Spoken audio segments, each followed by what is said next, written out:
श्री सीताराम। श्री राम सचिव यानी श्री राम जी के मंत्रीगण। भक्तों, भक्तमाल में श्री राम सचिव यानी श्री राम जी के मंत्रीगणों में श्री सुमंत्र जी का चरित्र मुख्यतः से आया है। और इसके अलावा जो सुमंत्र जी के साथ में जो अन्य मंत्रीगण हुए उनके नाम इस प्रकार हैं। दृष्टि विजय जयंत नीति पर सुचिर विनीता, राष्ट्रवर्धन निपुण सुराष्ट्र परम पुनीता, अशोक सदा आनंद धर्मपालक तत्ववेता, मंत्री वर्य सुमंत्र चतुर्भुज मंत्री जेता, अनायास रघुपति प्रसन्न भवसागर दुस्तर तरह, पावें भक्ति अनपायनी जे राम सचिव सुमिरन करें। दृष्टि जी, विजय जी, जयंत जी, राष्ट्रवर्धन, सुराष्ट्र अशोक, धर्मपालक और सुमंत्र जी ये नीतिपरायण, पवित्र, सुशील, परम चतुर, आनंदमय और रहस्य के ज्ञाता है। सुमंत्र जी चारों युगों के मंत्रियों में विजयी और श्रेष्ठ है। जो लोग भगवान श्री राम जी के इन 8 मंत्रियों का स्मरण करते हैं वे श्री राम जी की अचला भक्ति को पा जाते हैं। उन पर प्रभु अपने आप ही प्रसन्न हो जाते हैं और वे जन्म मृत्यु के कठिन चक्र से छूट जाते हैं, यानी संसार सागर से पार हो जाते हैं। श्रीमद् वाल्मीकि रामायण में महाराज दशरथ के मंत्री जनोचित गुणों से संपन्न 8 मंत्रियों का वर्णन मिलता है। ये सदा ही राजा के प्रिय और हित में लगे रहते थे। ये सभी शुद्ध आचार विचार से युक्त थे और राजकीय कार्यों में निरंतर संलग्न रहते थे। इनके नाम इस प्रकार हैं। धृष्टिर्जयंतो विजयः सुराष्ट्रो राष्ट्रवर्धनः, अकोपो धर्मपालश्च सुमंत्रश्चा अष्टमो अर्थवित। ये इसका अर्थ ये हुआ कि दृष्टि, जयंत, विजय, सुराष्ट्र, राष्ट्रवर्धन, अकोप यानी अशोक, धर्मपाल और 8वें थे सुमंत्र जी जो अर्थशास्त्र के विशेषज्ञ थे।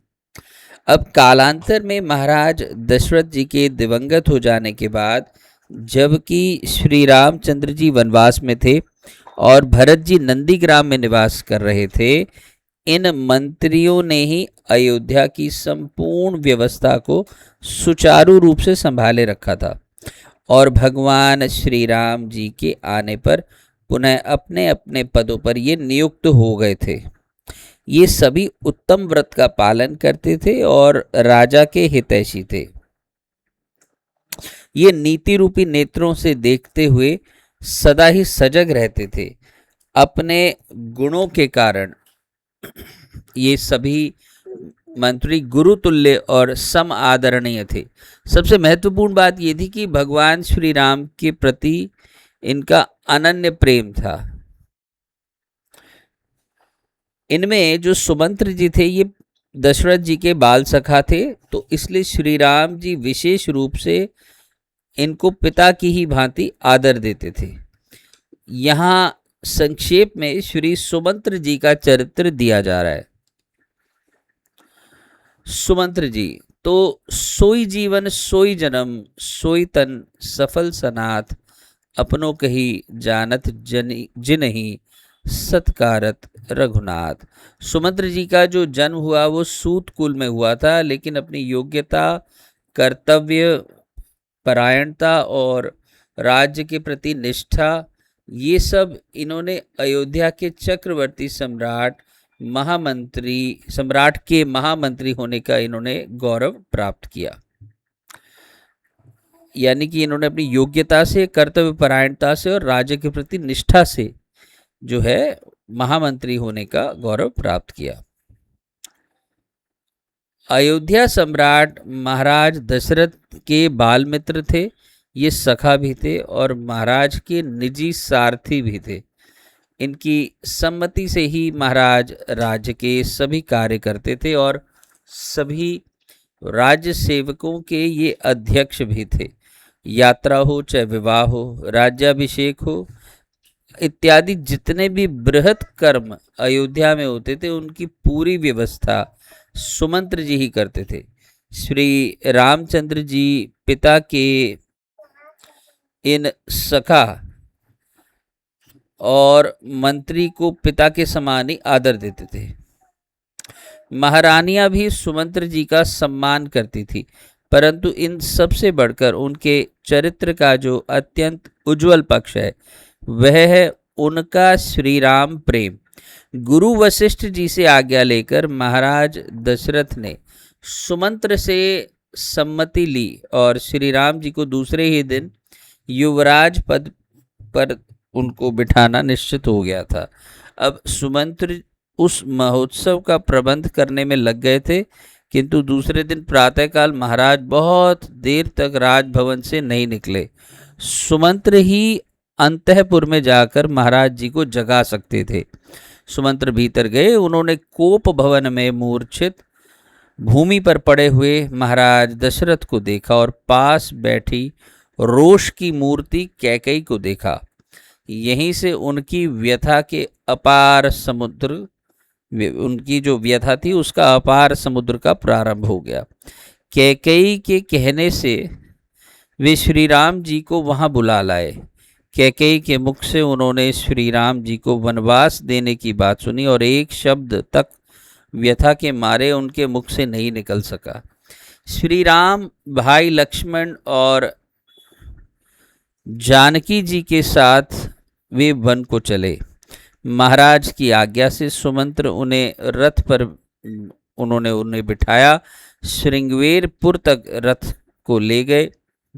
श्रृंगवेरपुर में गंगा तट पर श्री राम जी ने अपनी घुंघराली काली अलकों को वट के दूध से चिपकाकर जटा बना लिया। सुमंत्र का हृदय फटा जाता था। उन्होंने महाराज दशरथ का संदेश सुनाकर श्री राम जी को लौटने के लिए कहा। श्री जनक राजकुमारी को वन के कलेश बताकर अयोध्या चलने की प्रार्थना की, लेकिन कोई फल नहीं हुआ। श्री राम और वैदेही तो सदा से ही उनको पिता की भांति मानते आए हैं। आज भी वही सम्मान, वही आदर, वही संकोचपूर्ण विनय, लेकिन कोई भी लौटकर साथ नहीं चलना चाहता। सुमंत्र ने बहुत प्रयत्न किया कि उसे ही वन में साथ चलने की अनुमति मिल जाए, पर ऐसा संभव नहीं था। सुमंत्र जी की क्या दशा हो गई। बहुत प्रकार समझा बुझाकर श्री रघुनाथ जी ने उन्हें लौटाया, पर सुमंत्र लौट ना सके। वे बार बार लौट कर आते थे। केवट ने नाव चला दी। अयोध्या के जीवन धन वन को चले गए। जब निषाद राज कुछ दूर श्री राघव जी को देखकर किसी प्रकार उन्हें पहुंचाकर लौटे, तब उन्होंने जल से बाहर, जब निषाद राज कुछ दूर श्री राघव को पहुंचाकर लौटे, तब उन्होंने जल से बाहर पड़ी मछली की भांति तड़पते हुए सुमंत्र को देखा। साथ में उनके 4 सेवक देकर किसी प्रकार उन्हें अयोध्या लौटाया। सुमंत्र की अंतर्वेदना का पार नहीं है। ये वे क्या मुख लेकर अयोध्या जाएं। पुरवासियों को, सेवकों को, महारानी कौशल्या को और महाराज को कौन सा संवाद सुनाए। किसी प्रकार अंधकार होने पर वे नगर में गए। रथ को राजद्वार पर ही छोड़कर भवन में प्रवेश किया। उस समय उनकी वाणी विकल हो गई। कानों में कुछ सुनाई नहीं पड़ता, आँखों से कुछ दिखाई नहीं पड़ता। वे सब पूछते हैं कि राजा कहाँ हैं। सुनई न श्रवण नयनक नहीं सूझा, कहु कहाँ नृपु तेहि बूझा। वे किसी प्रकार महाराज के पास पहुँचे और श्री राम जी का जो संदेश था उसको कहने का उन्होंने बहुत प्रयत्न किया, महाराज को धैर्य देने का प्रयास किया, किंतु उन्हीं का हृदय हाहाकार कर रहा था, तो उन्होंने उनसे कैसे संदेश दिया जाता। लेकिन फिर भी उन्होंने संदेश के अंत में कहा, मैं आपन किमी कहाँ कलेसु जियत